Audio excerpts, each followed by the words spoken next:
Так, начнем с того, что я дебил.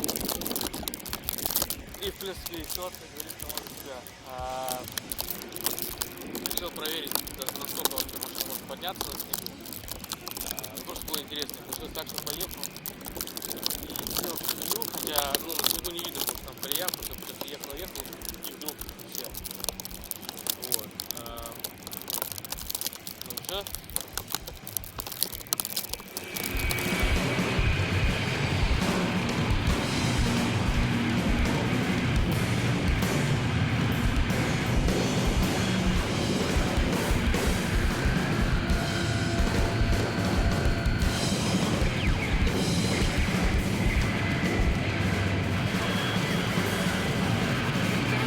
Со времени последней съемки прошло уже, наверное, часов 6 или 7. Я все на том же самом месте стою, уже на улице стемнело. Пытался сам откопаться, нихуя не вышло.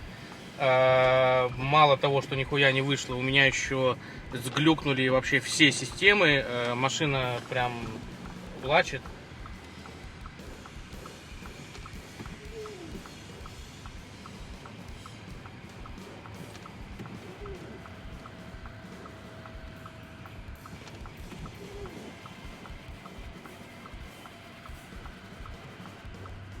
Позвонил сначала Влад, вызвал какого-то эвакуаторщика. Спустя 40 минут там позвонила жена, и она нашла какого-то другого человека, который поближе, прям рядом со мной был.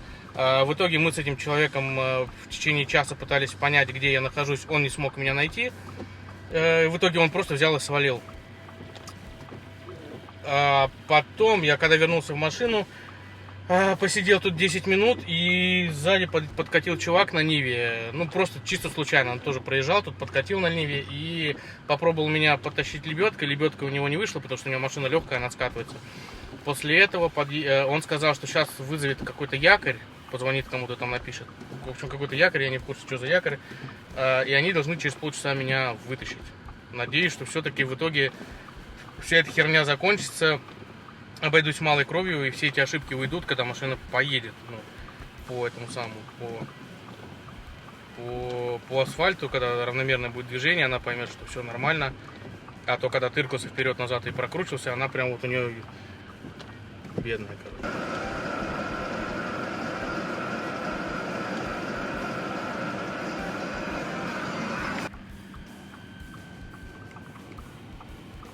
И так всеми возможными и невозможными силами меня вытащили.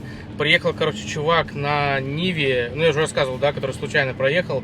Он достал лебедку, но не смог меня вытащить, потому что он скатывался, потому что его машина весит 1000 килограмм. Вот. Через 15 минут подъехал еще один чувак на Ниве с огромными этими лампами, светящими на какой-то резине ненормальной. В итоге второй чувак прицепился к первому чуваку. Нет, не так. Второй чувак прицепился к дереву, при этом прицепился еще к первому чуваку, а первый чувак прицепился к моей машине, и вот так вдвоем, получается втроем вместе с деревом, они меня вытаскивали. В итоге они меня вытащили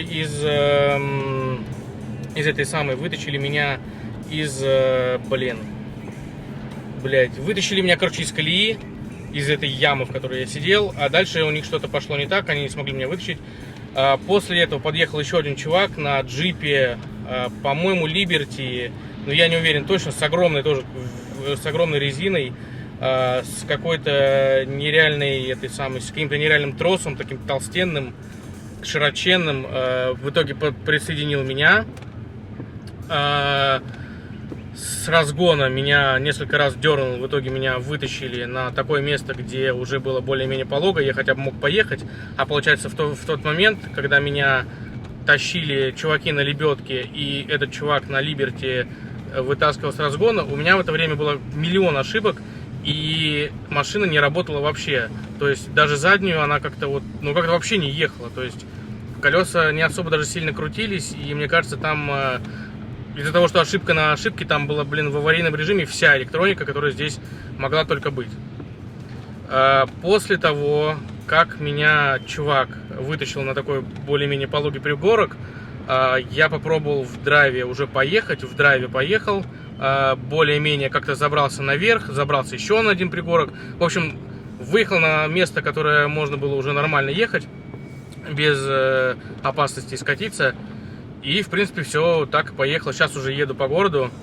Все нормально, ушли все ошибки, но появилась новая ошибка, моя любимая. Небольшой постскриптум. Эти чуваки, которые приехали мне помогать, оказались из группы взаимопомощь на дороге 78, или как-то так ВКонтакте, ВНД 78. И получается, первый чувак, который подъехал, он просто, ну вот вообще чисто случайно там оказался, увидел, что я на аварийке, и ко мне подъехал. А он уже зашел в контакт и написал другим чувакам, чтобы они приехали помочь. Все это абсолютно бесплатно. И прям вот даже как-то немного неудобно, что люди потратили свое время, приехали, меня вытащили, потратили силы. Но я как-то просто всем руки пожал, сказал спасибо и все. Нахрен я больше не полезу ни в какое внедорожье на этой машине. Еще получается постскриптум. Мало того, что я вот засел и провел там целый день, помимо этого я еще раз ударился днищем и еще раз погнул кулек. То есть у меня сейчас не кулек, а какая-то вот такая вот, блядь, волна. Оффроуд. Просто трата времени и денег, и нервов. И нахрен больше никогда на этой машине не полезу ни в какие говна и вообще куда-то за пределы асфальта. Ну, только если на грунтовой дороге Карелии. А на оффроуд, пожалуйста, блин, вот джип, есть УАЗик, не знаю, есть Нива. Что еще есть? Ну, крузак 200. Вот на этом говне, пожалуйста, на этих машинах, тем более с ультрой, которая перегревает. Так вот, я говорю, нахрен, короче, внедорожные приключения, тем более зимой, тем более на этой чертовой ультре, которая чуть что, вот реально малейшее какое-то неправильное движение, и она просто, блин, как маленькая девочка убегает, ложится под кровать и все, ее, пожалуйста, трогать не надо. Ну, даже если мы забьем на ультру и скажем, что у нас седан на Торсене с ППД и можно где-то полазать, не думаю, что можно где-то полазать, потому что попробуйте, вот сядьте, покрутите, блин, колеса и уверен, через очень непродолжительное время у вас перегреется коробка. И вылезет куча всяких ошибок, там ошибки приводов, ошибка двигателя, ошибка тормозов, ошибка всякой хуйни. Нахуй. То, что я полез в эти дебри снежные и застрял, в принципе, это было вполне ожидаемо. И даже если учитывать мой прошлый опыт, а на X-Trail я вообще любил очень лазить куда не надо и проверять его проходимость. И практически каждый раз, когда я проверял его проходимость, каждый раз заканчивался тем, что его приходилось откапать из какой-то колеи. Вот ни разу не было такого, чтобы я поехал, покатался и подумал, ну ладно, все норм, хорошо едет. Нахрен мне высокие машины, потому что если у тебя высокая машина, ты постоянно хочешь проверить, ты хочешь постоянно узнать, а как же она, докуда она доедет. У нее там есть полный привод, у нее есть кое-какой клиренс. А раз такое дело, значит, надо проверить, докуда она доедет.